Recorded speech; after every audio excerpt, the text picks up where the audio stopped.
¿Qué tal, amigas, amigos? Como siempre, un placer saludarles en este Andares por la Historia.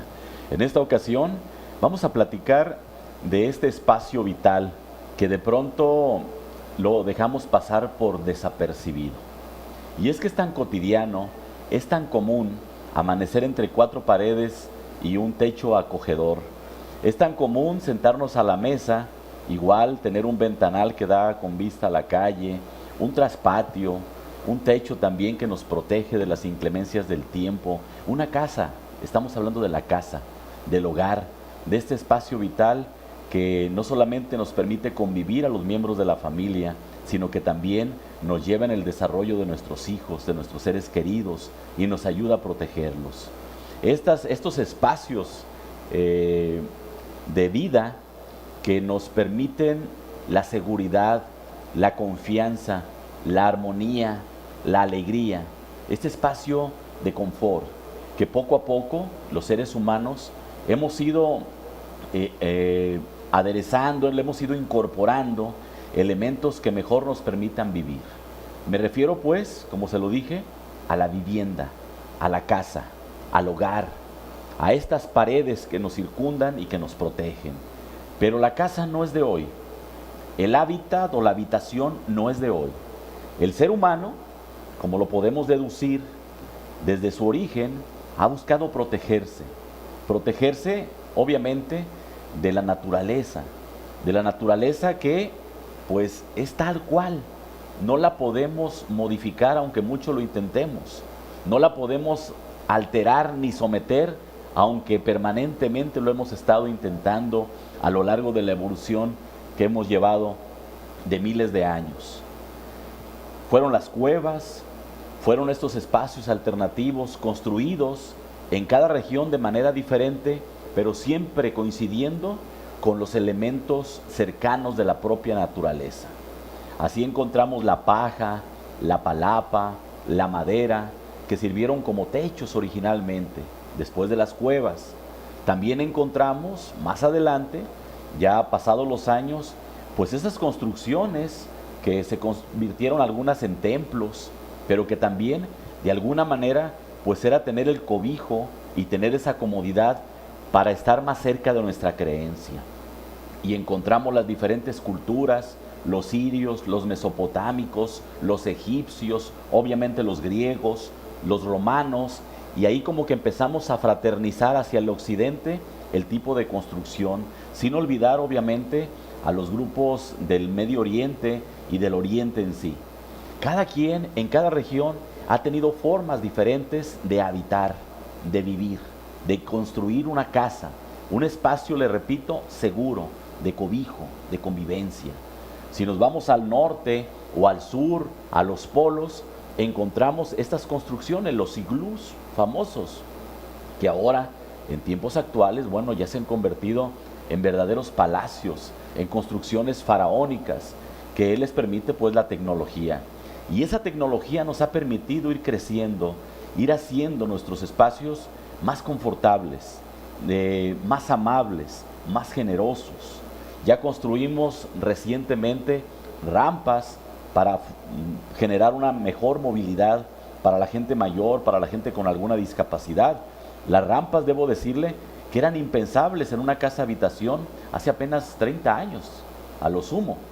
De tal manera que ya las vemos como algo común, no solamente en nuestro espacio habitacional, sino también en el área urbana y en algunas áreas pues de mayor movilidad social. De tal forma pues que este espacio se integra a otros espacios que van siendo construidos, y de esta manera se hacen las ciudades. Originalmente, y encontramos en el siglo XVI, XVII, que la habitación iba mucho de la mano con el oficio. Se da la revolución industrial y nos encontramos con que se separan el trabajo y la vivienda, la casa. Y poco a poco se van separando hasta que, bueno, en nuestro país hay ciudades en las que para llegar al trabajo nos encontramos con que hay que transitar durante 1 hora, 2 horas en ciudades grandes como Guadalajara, Monterrey, Querétaro, la Ciudad de México ya no se diga. Pero bueno, estamos hablando de la vivienda, de la casa, del hogar, ¿Cómo se ha dado en Colima esto? Y me refiero al Estado, no solamente a la referencia inmediata de la ciudad capital, sino también, por supuesto, porque en otros municipios se da la vivienda o se presenta de manera diferente, acorde también al clima, acorde a la topografía, acorde, por supuesto, a las necesidades de la gente. De tal forma que encontramos las casas de Manzanillo del siglo XIX, por dar un tiempo, comparado con las casas de Colima del mismo siglo XIX, muy diferentes. Y aquí hay elementos que nos van a decir por qué. Y para eso he invitado a que nos platique, él es un especialista sobre todo en el siglo XIX, siglo XX, del tipo de construcciones habitacionales en Colima. Y tengo como invitado, me da mucho gusto, es mi amigo de muchos años, igual que sus padres, a mi amigo el arquitecto e historiador Luis Manuel Cárdenas Martínez. Luis Manuel, muchas gracias por tu presencia. Sí, gracias Noé, gracias por invitarme a tu programa y compartir un rato contigo, una charla contigo y con tu auditorio. Gracias, Luis Manuel. Bueno, en esta plataforma estamos, debo decirte, iniciando, este es el 6º programa, si no mal recuerdo, y bueno, tenemos una participación importante por parte del auditorio que nos está viendo en vivo y que puede interactuar en un momento dado. De tal forma pues que no te lo digo para que te pongas nervioso, sino para que veas el nivel de penetración que tienen actualmente las redes sociales. Estamos a través de internet en vivo y nos ven prácticamente en todo el mundo. Quien ponga la frecuencia, ahí estamos nosotros. Muy bien, Noé, y lo que podamos aportar a la causa. De esto que introduje, Luis Manuel, algo que nos pudieras aportar desde tu conocimiento científico. Sí, desde luego lo que comentaste es enteramente real, es una radiografía de lo que es la vivienda, lo resumiste excelente, y sí, como tú bien lo comentabas, pues es una respuesta al clima, a la sociedad que se vivía en determinado momento, en determinado lugar del mundo, y pues era una protección ante el clima, en un principio también a los animales, inclusive a la fecha, porque ponemos mosquiteros porque no queremos que entren animalitos. Entonces, sí ha sido siempre una respuesta, una protección del individuo ante los elementos. Y bueno, esos elementos de pronto nosotros los subestimamos y nos encontramos con que en Colima concretamente, y lo estamos viendo en otras partes de la República Mexicana, pues tenemos fuertes terremotos y la construcción ha tenido que irse adecuando y adaptando a las necesidades de esta tierra, de este suelo de constante movimiento. Sí, es correcto, y es una realidad del estado de Colima. La ciudad de Colima es donde se aprecia un poco más esta situación, porque hubo construcciones de madera, por ejemplo, en Colima, que desaparecieron por los sismos y por incendios. Y por incendios porque había movimientos, entonces antes no teníamos luz eléctrica, utilizábamos el fuego para iluminar, y las edificaciones pues terminaban por destruirse por estas dos situaciones. Aparte los huracanes también. Es otro factor que tenemos nosotros aquí en esta zona, y pues siempre hemos tratado de dar respuesta con arquitectura ante esos elementos, y eventualmente en cada sismo, en los últimos tiempos, pues sí se han tenido que ir revisando los factores de seguridad y los reglamentos de construcción para hacer frente a eso precisamente que tú comentas, de los sismos. Y bueno, nos encontramos con la realidad, Luis Manuel, de que estos elementos de construcción o estos reglamentos para mejorar los elementos constructivos, pues no son respetados del todo. Y de pronto alteramos las edificaciones que fueron diseñadas de tal o cual manera para responder precisamente a este tipo de fenómenos naturales. Y al no respetarse, vemos las catástrofes que se han presentado. Sí, por desgracia eso es una práctica muy común, es hasta una creencia tanto de los propietarios como los encargados de vivienda, inclusive los profesionales de la construcción y del diseño, que no tienen la especialidad, eso sí te lo tendría que señalar, quieren dar soluciones contemporáneas a estructuras que no son de este siglo inclusive, con una salvedad. Quieren aplicar un sistema constructivo, en el caso del concreto armado, que no ha sido probado durante centenares de años, como lo es la madera, el ladrillo y el adobe. Hay construcciones que tienen miles de años en el mundo de adobe que siguen en pie, y el concreto armado, si bien es cierto que el concreto fue diseñado e inventado por los romanos, el concreto armado, como lo conocemos ahora con el acero incluido, pues es un invento del siglo XX y no es eterno. En realidad hay una degradación del material por sí solo, aparte de las inclemencias del tiempo, y eso lo queremos aplicar en estructuras tradicionales como el adobe principalmente. Y tenemos muchos problemas con los compañeros ingenieros arquitectos que siempre manejan el concepto de voy a reforzar esta casa de adobe porque es de adobe y menosprecian del material con concreto para que quede bien reforzadita, y en realidad lo que están haciendo es dañando la estructura, es matando poco a poco el edificio, la casa. Y cuando están conviviendo estos dos elementos contemporáneos, un concreto armado, que es una piedra artificial, con adobe, que es tierra, pues de entrada pues no hay adherencia, ¿no? Porque una tierra pues nunca va a estar pegada a un concreto, eso jamás. Y a la hora de un sismo, por ejemplo, sus movimientos oscilatorios son muy diferentes. El concreto es muy rígido y se mueve menos. El muro de adobe, por ejemplo, es más flexible, entonces tiene más movimiento y no entran en coordinación en conjunto a la hora de un movimiento y empiezan a chocar. Y es donde vienen los daños. Uno va después a revisar las edificaciones y ven que lo que está dañado es el muro de adobe que se despegó, entre comillas, porque nunca se pegó. Y dicen, mira, aquí no se me cayó la casa porque está el concreto, pero en realidad es una incompatibilidad de estructura que debemos de erradicar.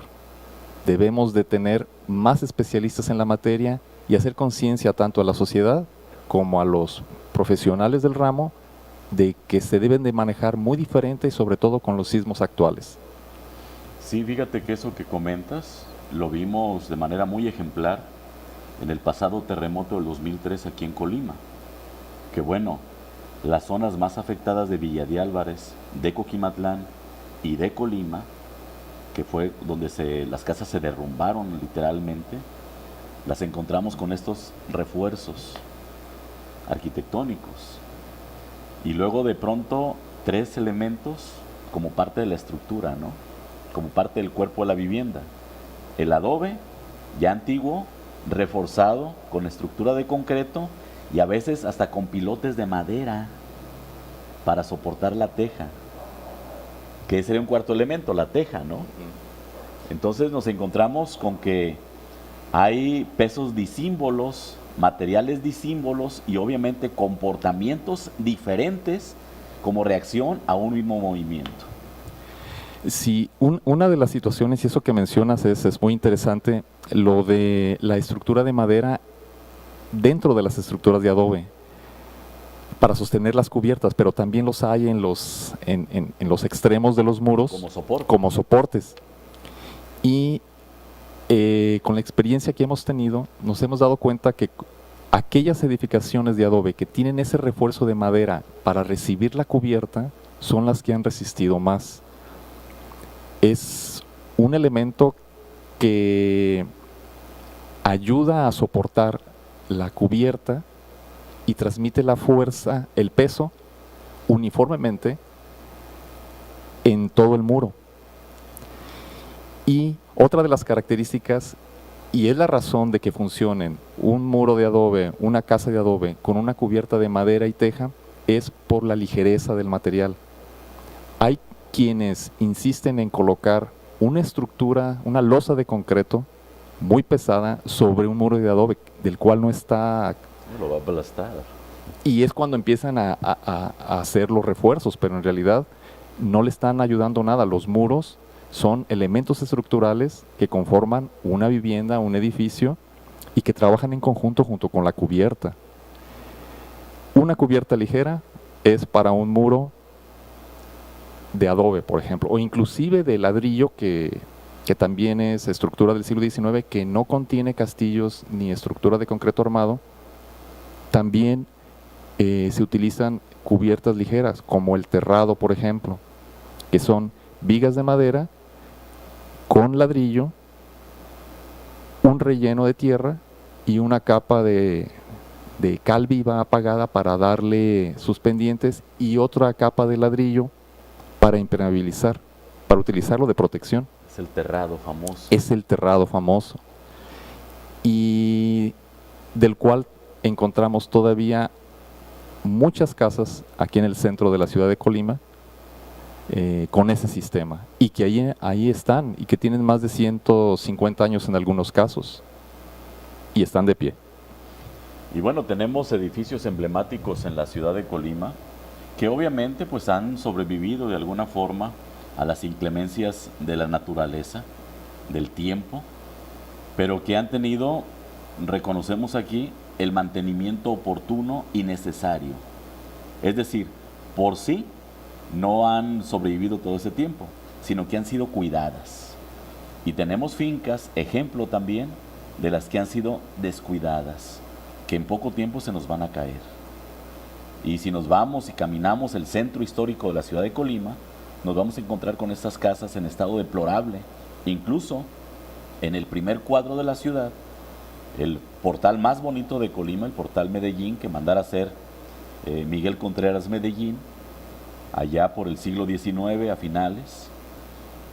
a mediados, sí, con Lucio Uribe, lo encontramos y vemos la parte oriente del portal Medellín, muy bien presentada, muy bien mantenida, que es la parte que le corresponde a los Ceballos Oldenburg, o a los Oldenburg Ceballos, y la parte poniente en deplorables condiciones, ya cayéndose pedazos incluso de plafón. Esto lo vivimos hace una semana y media o 2 semanas, que se cayó un pedazo de plafón. Y bueno, la humedad es permanente, se está comiendo los portales y lamentablemente nadie hace nada. Pero igual podemos ver otras fincas que están por la calle Zaragoza, preciosas, bien mantenidas, que pasamos por ahí y hasta respiramos el fresco. Y vemos otras, por ejemplo, el cruce de Corregidora con 5 de Mayo, que una casa que yo conocí en plenitud en los años 80 y la veo tristemente en el abandono y esperando que se caiga. Esto nos dice pues que toda edificación debe tener el mantenimiento. Si no lo tiene, pues se nos va a caer. Y los edificios emblemáticos, tenemos Palacio de Gobierno que está en una deplorable condición física. La gente seguramente pasa y lo ve pues muy bonito escenográficamente, ¿verdad? Pero si se mete se va a dar cuenta que hasta planta ya le están saliendo por dentro. Las tuberías obviamente tronadas, los muros, principalmente las arcadas, ya están invadidas también con flora por ahí, que entiendo que surgen de las semillitas que se quedan en la mezcla y de ahí brotan. Pero de esto te voy a pedir que hablemos al regreso, para hablar de estas casas tradicionales colimotas. Y digo tradicionales entre comillas, y vamos a decir por qué. Esto al regreso, amigas y amigos. Estamos aquí en Andares por la Historia, platicando con el arquitecto e historiador en arquitectura, Luis Manuel Cárdenas Martínez. Regresamos.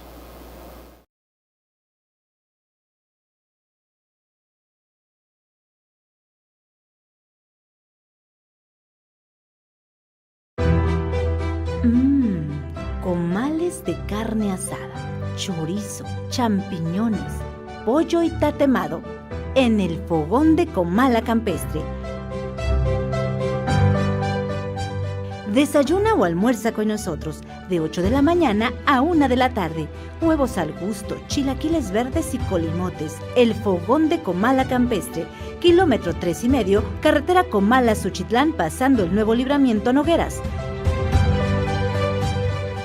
Chicharrón en salsa verde y roja, quesadillas y sopes, flautas, enfrijoladas, enchiladas suizas y más.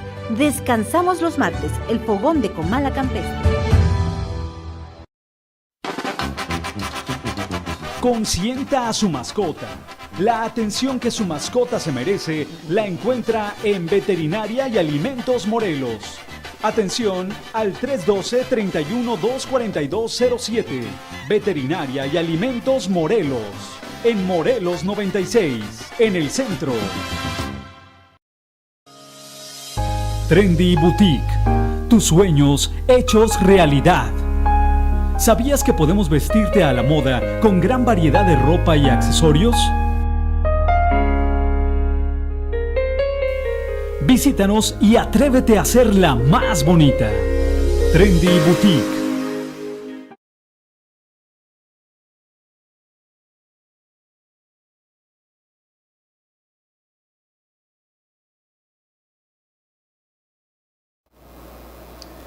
Regresamos, amigas, amigos, y bueno, sin duda que es un regocijo caminar por la zona centro de Colima, lo que algunos llaman el centro histórico de Colima, y bueno, recrearse en estas casas que son palacios por dentro, ver sus jardineras bien terminadas, su corredor central, su portal que intuimos porque muchos no conocemos. Ir por la calle, la que usted guste, la Hidalgo, la Zaragoza, la 5 de Mayo que continúa, también por supuesto la Morelos, todavía conserva algunas casonas en la parte sur, y yéndonos hacia el otro lado del jardín, después de la Presidencia, encontramos otro tipo de edificaciones, aunque son contemporáneas, hay un porqué de esta diferencia y tiene mucho que ver con la topografía, pero principalmente con la economía de las familias. La parte de acá, de este lado del río, pues fue la que asentó principalmente a la gente pudiente, a las familias más ricas. Y la parte poniente del río, pues avecindó o recibió ahí a los trabajadores generalmente de estas familias ricas. No voy a dar nombres, por ahí todavía han trascendido en la historia, en el ámbito político y comercial. Y es por eso la gran diferencia, no obstante que siendo de la misma época son diferentes. Diferencia que, como le marcaba al principio, también encontramos, por ejemplo, con el puerto de Manzanillo en el siglo XIX y la capital colimense en el mismo siglo XIX. ¿Por qué esto, Luis Manuel? Bueno, pues principalmente, y como lo comentaste en un principio, por el tipo de clima, inclusive, la sociedad.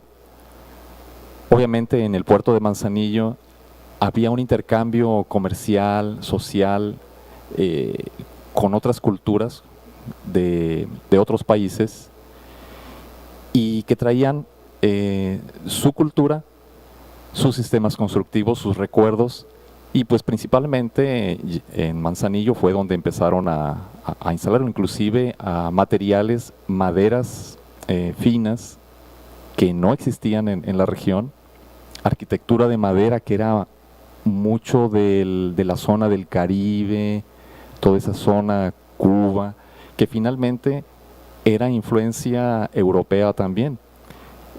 En Manzanillo, por la calle México, ya desapareció, pero todavía en los años 90, cosa de unos 15 años, existía la única casa de madera, con fachadita de madera, construida de madera, de aquella época.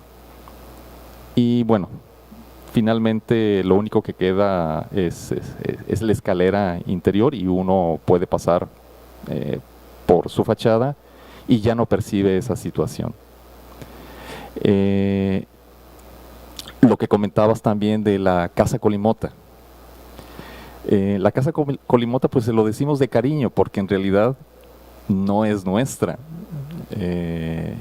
Y bien lo comentabas tú, de que se dio con familias de altos recursos económicos, y no fue la totalidad del Estado con esas casas colimotas.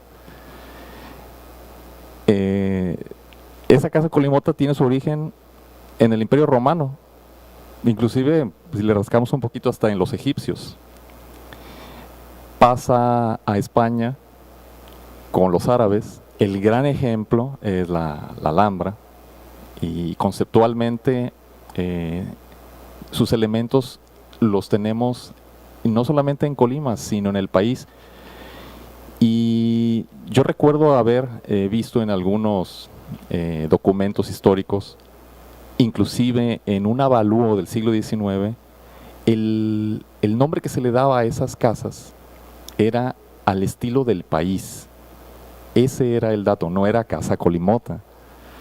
Pero bueno, así la conocemos, la casa que es de patio central, corredores, que tiene un zaguán, que el zaguán no es el portón, el zaguán es el espacio, es el vestíbulo de ingreso que está entre la puerta de madera y la reja que impide el ingreso franco a la vivienda. Ese espacio, que ese vestíbulo, es el zaguán.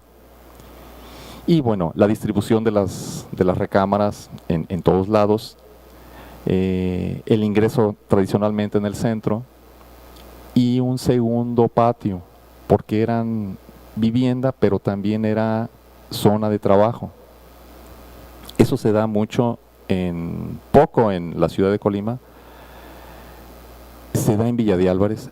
En Comala lo tenemos muy, muy claro, era una zona de trabajo agrícola, entonces por ahí entraban carrozas, caballos, semillas, y había una convivencia. Un ejemplo de esta simbiosis de trabajo habitacional es la hacienda de Chiapa.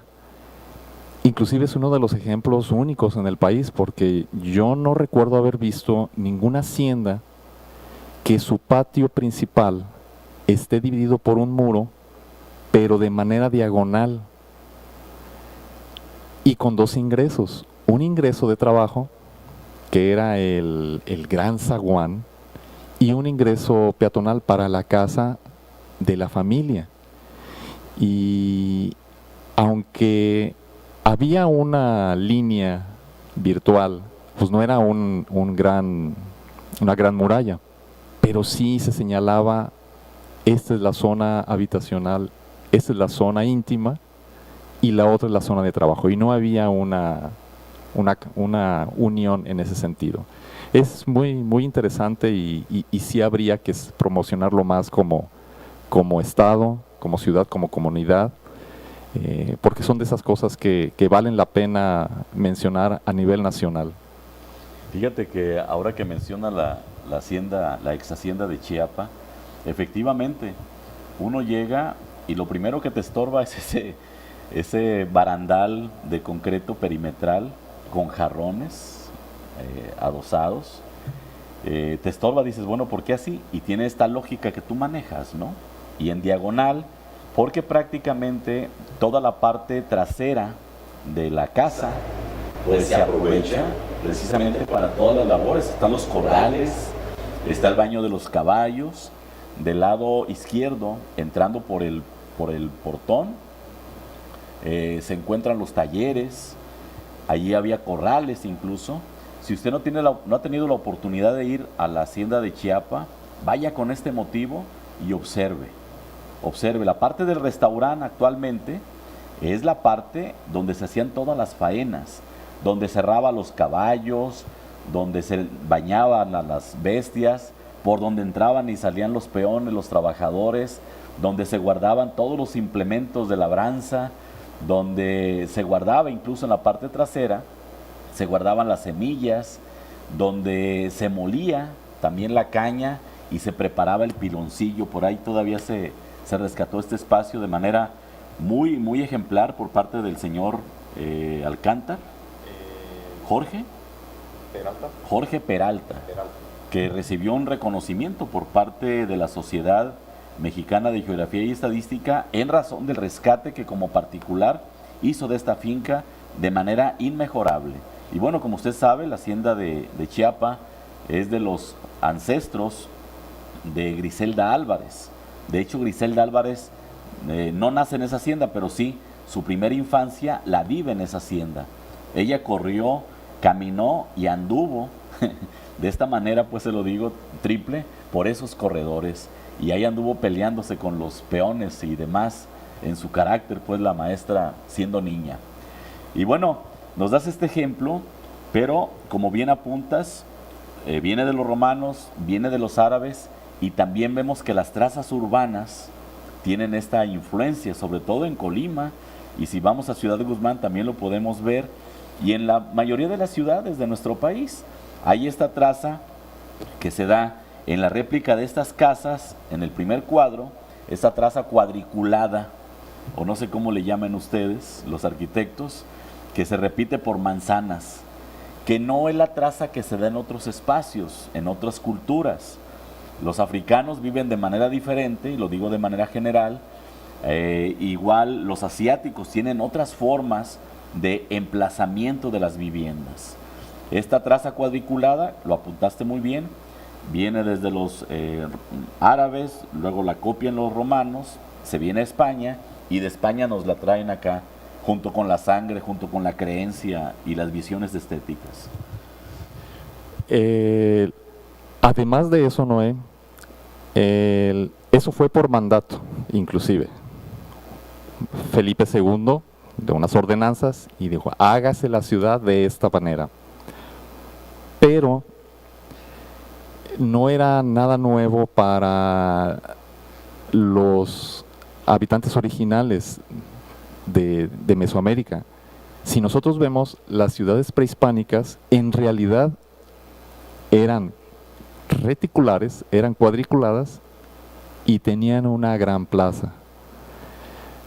En realidad no vinieron a enseñar nada, sino lo aplicaron y fue tomado en donde se podía, por cuestiones de topografía, de utilizar esa retícula, pero era algo que era muy dentro ya del ADN de los habitantes de aquí. Se mezcló nada más.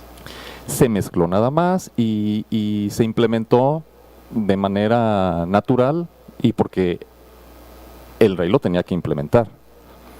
Pero tanto las edificaciones, las grandes catedrales, en los centros donde se eliminan todos los vestigios prehispánicos para edificar la ciudad virreinal, no colonial, virreinal. Pues en realidad el habitante estaba acostumbrado a las grandes edificaciones y no había un impacto de miedo en ese sentido, porque pues ya tenía una referencia en ese sentido. El ingresar en esos grandes espacios pues sí provoca, ¿no? Por eso al principio fueron esas capillas externas donde tanto por no ser bautizados no podían ingresar, pero también por esa parte de ¿qué me va a pasar si yo entro? ¿Se me va a caer la estructura? O cuestiones de ese tipo. Y esa forma reticular, volviendo a las ciudades, pues se da en zonas planas, por ejemplo, como aquí en Colima, pero no en zonas como Zacatecas, Guanajuato, que ese es otro tipo de retícula que se le llama de plato roto, y precisamente porque es como un plato roto la retícula, no hay un norte, sur, este, oeste, y oficialmente así se le llama, pero el sistema reticular es más común, es más virreinal, es más de un centro histórico también, y es más ordenado, porque se ordenan los vientos, se ordenan los asoleamientos, se ordena inclusive la catedral y todas las iglesias, que deben de tener una orientación oriente-poniente. Todo eso se agrega para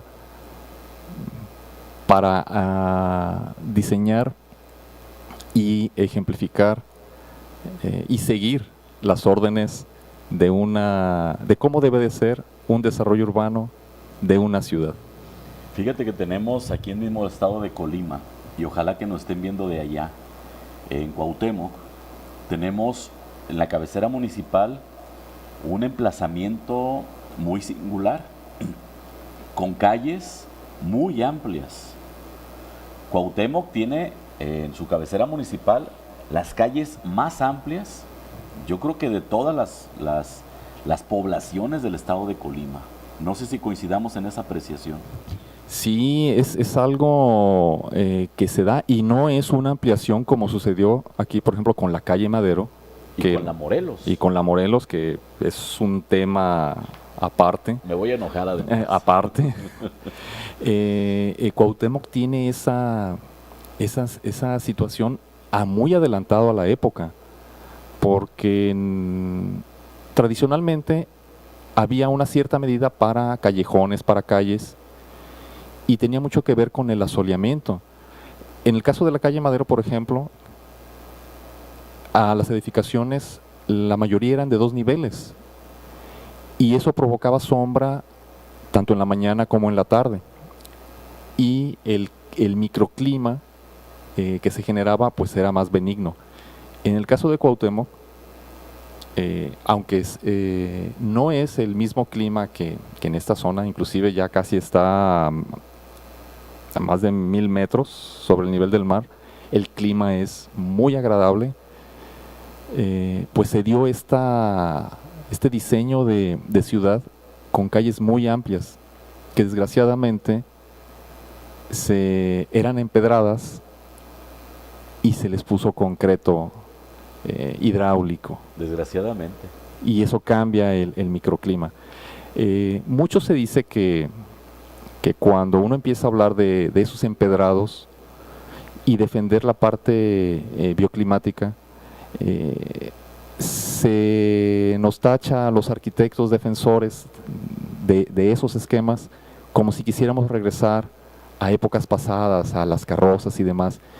Y en realidad es un distractor ese comentario, porque en realidad lo que buscamos es un confort en ese sentido, que bien se puede ser compatible con las necesidades actuales, con las exigencias, con la normatividad actual, y no se logra, se pretende borrar de un plumazo toda esa historia, todo ese conocimiento, en aras de una modernidad mal entendida. Vamos a hablar de eso un poquito más al regreso. Vamos a ir a un corte de nuestros patrocinadores, amigas, amigos. Les invito para que continúen con nosotros y vamos a hablar de la modernidad y del progreso. De este progreso y de esta modernidad que de pronto vemos que no han sido bien entendidos. Hay que ver modernidad y progreso a costa de qué. Regresamos aquí en Andares por la Historia.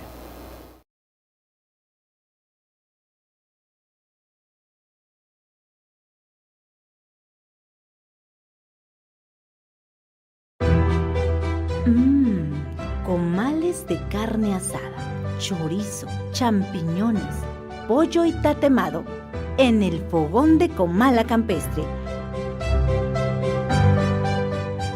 Desayuna o almuerza con nosotros de 8 de la mañana a 1 de la tarde.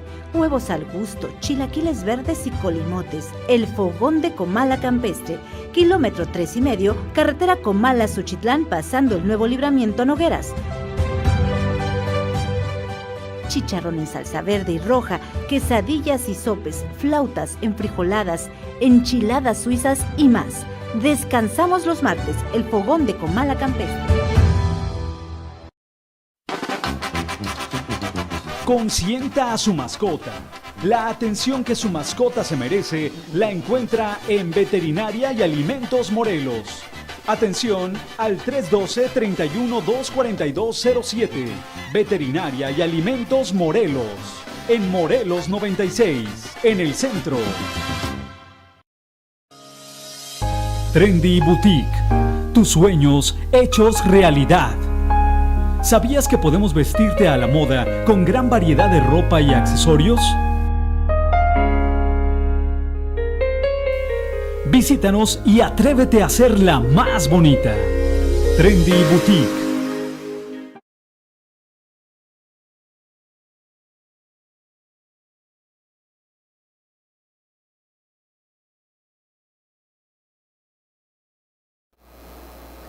Regresamos, amigas, amigos, y bueno, un tema que dejamos pendiente, que dejé pendiente y que voy a retomar con el que nos fuimos, es el de la modernidad y el progreso.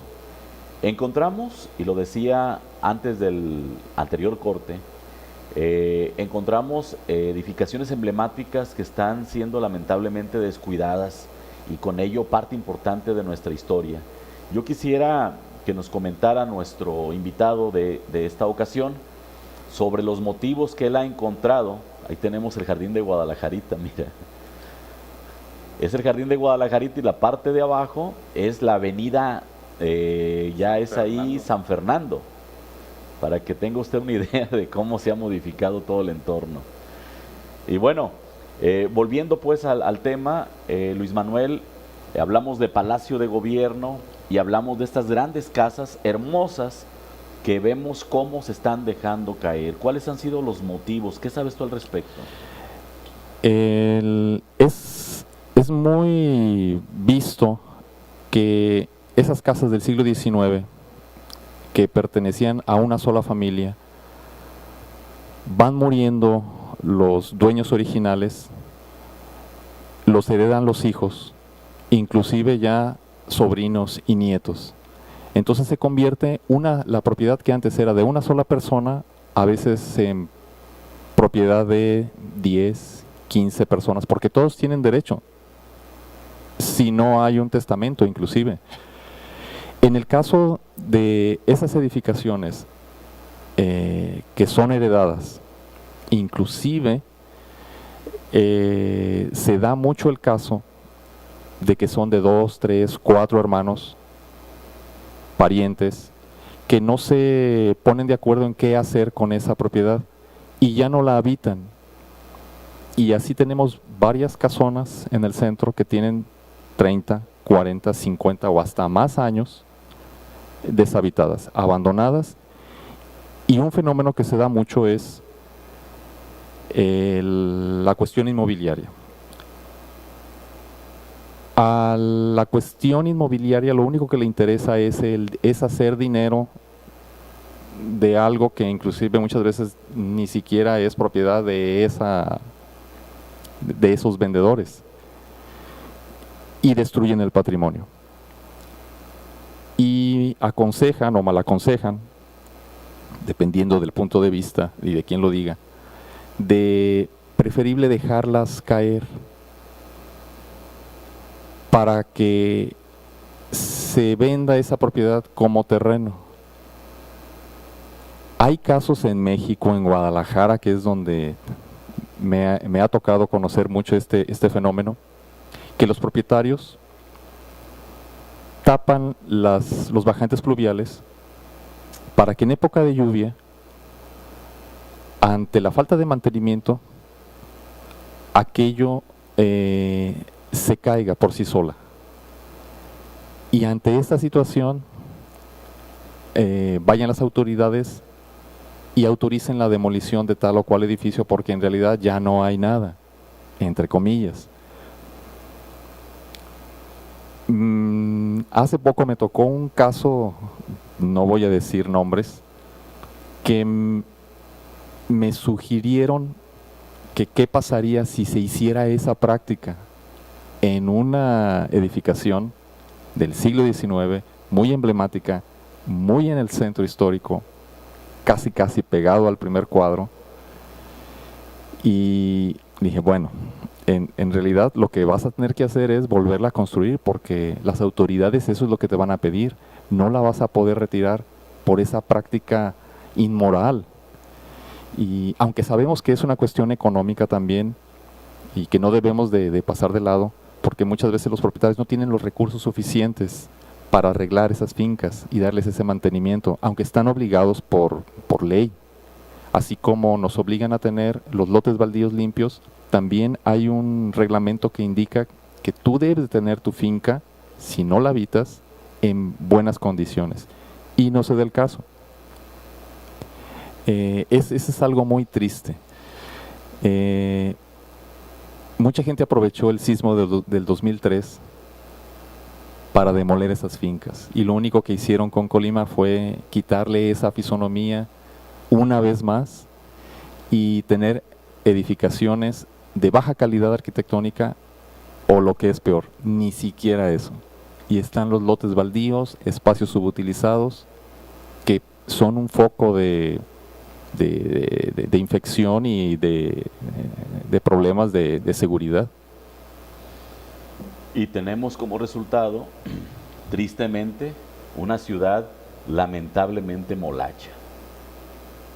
Así lo dijo Roberto Huerta San Miguel. Yo retomo esa expresión de él porque me parece indigno que Colima, con la antigüedad que tiene, tenga esta condición física visual.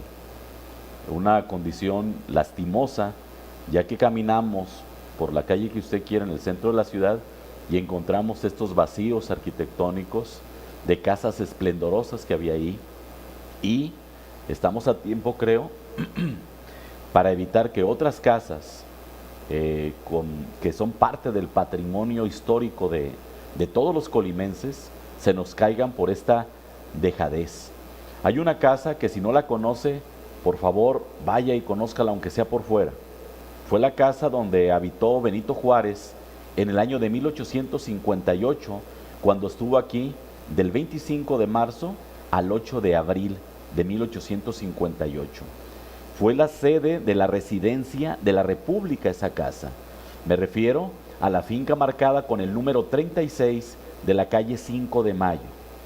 Para que se ubique, está a espaldas del Portal Medellín, el portal que le llamaron en algún tiempo en la radio más bonito de Colima. Y bueno, tanto el portal en la parte poniente como esta casa que está atrás del Portal Medellín, pues en cualquier chico rato se nos van a derrumbar, se nos van a caer.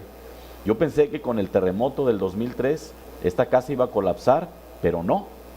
Está bien construida, la técnica es ladrillo cocido con estructura, entiendo, de terrado, y ahí está la casa, en pie todavía, pero lamentablemente la han dejado seguramente para que se derrumbe. Ahí tiene afuera los nombres de los propietarios, incluso en algún tiempo estuvo a la venta con un letrero enorme, que por supuesto nadie compró. Ahí hay una anécdota interesante, sobre todo por lo que comentas de que no se ha caído. Ahí estuvo mucho tiempo la Secretaría de Salud de Gobierno del Estado. Sí. Y en los años 80, no recuerdo muy bien la fecha, pero se tuvieron que salir con el argumento de que la casa estaba a punto de derrumbarse. Y han pasado 30 años, han pasado varios sismos y la finca sigue en pie. Te voy a recordar, se salieron en el 92, era gobernador Carlos de la Madrid Virgen y secretario de Salud José Fernando Rivas Guzmán. Te digo porque yo trabajaba para el sector salud en esa época y me tocó testimoniar la salida de la Secretaría de Salud de esa casa, y paradójicamente será una casa más antigua. Es correcto. De 5 de mayo 87, que también es un casonón, es de los Schulte, si no mal recuerdo. De la familia Cruz Schulte en estos momentos. De los Schulte, y es una casa hermosa. Las dos casas han sido sedes escolares. En los años 80, principios, fue esta casa de 5 de mayo 36, y hasta los años 90, hasta el 90, si no mal recuerdo, 89-90, fue un bachillerato ahí, el Bachillerato de Educación Artística, el CEDART, que dependía del IMBA, y después el Colegio Vizcaya, todavía hace unos meses. Sí, actualmente parece ser que esa es su vocación, porque actualmente también está una institución educativa. que por cierto no ha cumplido con la normatividad en cuestiones de anuncios y está irregular. Entonces hay una paradoja ahí muy educativa, pero no cumplo con las normas. Pero esa es otra historia. Qué cosas y qué casas. Tenemos también las casas de Villa de Álvarez. Las casas de Villa de Álvarez que cuando hablabas de Comala, yo encontré cierta similitud, que son estas casas con este corredor, este patio, portalitos, corredores y traspatio, donde estaban, o el corral, donde estaban las bestias, allá al fondo, que todavía hay muchas de estas casas. Sí, ahí de hecho en el portal que está a un costado de la presidencia frente al jardín, frente a la escultura, era una sola vivienda y ya ahorita está subdividida, pero está en buen estado de conservación. Que a muchos les estorba, ¿eh? El portal. A muchos inmobiliarios les estorba ese portalito. Ah, claro, pues es que ese suelo está tasado en dólares de entrada, es de los suelos más caros que hay ahí. Y afortunadamente hay un propietario que le va a hacer algunos arreglos aparte de esa finca. Y toda esa zona ahí de Villa de Álvarez es muy tradicional. La teja le da un cierto confort, un cierto sabor. Es una respuesta al clima también. Es de la región. Han querido las autoridades hacerlo pueblo mágico como Comala. Y falta hacer algo de trabajo académico para lograr esa situación. Ahí estamos Colima. viendo Colima. Sí. 27 de septiembre. Y sí, de hecho, es 27 de septiembre Colima, pero bien puede ser una vista actual de Comala. Y eso es lo que le dio el ingreso a ese programa federal de Pueblo Mágico, con lo cual recibe recursos federales año con año. Y eso es lo que se perdió para Cuauhtémoc y para la villa inclusive. ¿Cuál es la casa tipo que debemos construir los colimenses dependiendo del lugar donde vivamos? Te invito así rápidamente, vamos a tener un problema. Hagamos cuatro secciones, hagamos un mosaico de 4 secciones para Colima. En la sección norte, ¿qué te parecería la construcción? ¿Cuál sería la ideal en cuanto a materiales y demás? En la zona norte, como respuesta al clima y siendo más respetuosos de la naturaleza, tenemos la materia prima ahí que es el barro. Podemos utilizar el ladrillo con un espesor de muro suficiente para una respuesta a los calores y que en el tiempo de frío también el calor que ingresó no salga de esa casa. La teja, por supuesto, que lo podemos combinar con elementos estructurales contemporáneos, inclusive me atreveré a decir que hasta de concreto armado, pero utilizando la teja. La teja te va a proteger de tu cubierta contemporánea que vas a impermeabilizar, la cubres con teja y te va a durar más tiempo, aparte de que la cuestión de transferencia de calor sería mucho menor. Hablamos de Minatitlán, hablamos de Comala, hablamos de Villa de Álvarez, Cuauhtémoc. 4 municipios ahí prácticamente. Quizá Mina está muy forzadito, ¿no? Sí, pero por la lejanía, Sí. Y la vía de comunicación que es poca. Ok, vayámonos a la parte centro de Villa de Álvarez o vengamos a la parte centro de Colima. En el caso de Colima y viendo otras edificaciones de otros estados del país, aquí se ha logrado rescatar una normatividad que no se da en otros lados. La altura mínima para una vivienda, que inclusive pudiera ser más. El reglamento actualmente lo marca de 2.70, pero podría ser 2.90. Inclusive yo a mis clientes hago convencerlos de que sus cubiertas sean al menos de 3 metros de altura. Y eso provoca que la habitación se refresque un poco más, todos los espacios con esa altura. Porque las casas no vamos a pedir que tengan 4, 4,5, 5 metros de altura como eran esas casas colimotas que hablábamos anteriormente, pero sí una altura mayor que en el resto del país, porque en otros estados está a 2,20 la cubierta mínima, y la hacen, es decir, la construyen. Y ya los calores ya no son exclusivos de la zona de Colima, ya lo vemos con este cambio climático en muchas partes. Ahí vemos esas casas que están ahí, la altura máxima que tiene ahí debe de ser de 5 metros en la parte más alta de la cubierta de teja. Y en la parte más baja, 4, 3,80, lo cual difiere mucho de los cánones actuales. Ese es Filomeno Medina. Pues sí, por ahí, creo que sí. Creo que sí, por ahí la Filomeno Medina en los años 50, 60.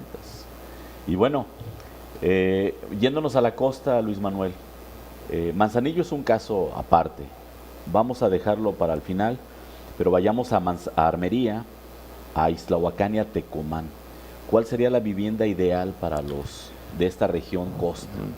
Ahí, y no hablamos, Noé, de esa parte de vivienda tradicional, la vivienda vernácula, hecha con paja en las cubiertas, la famosa palapa. La palapa. Y los muros de bajareque, que también es una respuesta al clima. La cuestión de la palapa como sistema de impermeabilizante es única. Por ese entramado que tiene el tejido, pues en realidad el agua nunca va a penetrar. Claro, hay que darle su mantenimiento. Y encontramos también el problema de que ya casi nadie construye. No, y eso se ha encarecido y se ha vuelto un elemento de lujo suntuario. Los grandes hoteles, las grandes casonas arman unas palapas que hacen su palapa. Hacen su palapa. Ahí tenemos las casas de palapa. Sí, y el entramado para hacer el bajareque, que no es más que un muro de adobe con una estructura de madera interna, una tejida muy esbelta, pero que funciona y protege de la cuestión climática. Sí, ahí vemos esas casas al fondo, casas de palapa. Debo decirles, amigas, amigos, que yo nací en una casa de palapa. Tú eres de Armería. Yo soy de Armería. Y bueno, por esta malentendida modernidad y por también optimizar costos, la casa de palapa se convierte en una casa con lámina. Cuando no sabíamos que la lámina de asbesto pues es terrible, ¿no? Pues es cancerígena, o sea, es lo que se maneja en la producción, e inclusive ya una vez colocada, pues también eventualmente pues puede suelta ese polvito. Y se ha tecnificado esa cubierta, es la única respuesta que hay ante una situación precaria. Inclusive la sociedad lo pide, ya sea de cartón, de asbesto, y pues desgraciadamente por haber hecho aquello suntuario ya no es económicamente viable para nadie en esas circunstancias. Nos gana el tiempo, nos quedamos con Manzanillo. Rápidamente una recomendación a Manzanillo. Manzanillo, también aquí la situación sería el color. Básicamente el color. Por eso Manzanillo es blanco, no es ninguna casualidad. En el caso de Comala es por otras situaciones. En el caso de Manzanillo es una respuesta al clima. Hay que tener la vivienda de color blanco para evitar los rayos ultravioletas y que haya un rebote de esa luz y que no se quede en la vivienda. Por eso las casas del Mediterráneo, que también reciben el sol de frente, Son blancas. Son blancas. Sí, en el caso de las hadas, ese fue el concepto, una idea mediterránea para Manzanillo. Luis Manuel, nos quedamos con muchas cosas pendientes, sin duda que hay que comentar, pero te agradezco mucho el espacio, las luces que nos diste respecto al desarrollo que deben tener nuestras viviendas y bueno, abonando a que los constructores se sensibilicen, sobre todo los de vivienda, y hagan casas, espacios habitables, pues más generosos, más amables, más inteligentes y más fraternizados con nuestro ecosistema. Agradezco mucho tu presencia, amigo. Muchas gracias, Noé, por invitarme y un saludo a ti y a todo tu auditorio. Muchas gracias. A ustedes, como siempre, amigas, amigos, gracias, como siempre, por el favor de su generosa atención. Nos saludamos en el siguiente Andares por la Historia y como siempre les invito para que juntos sigamos andando.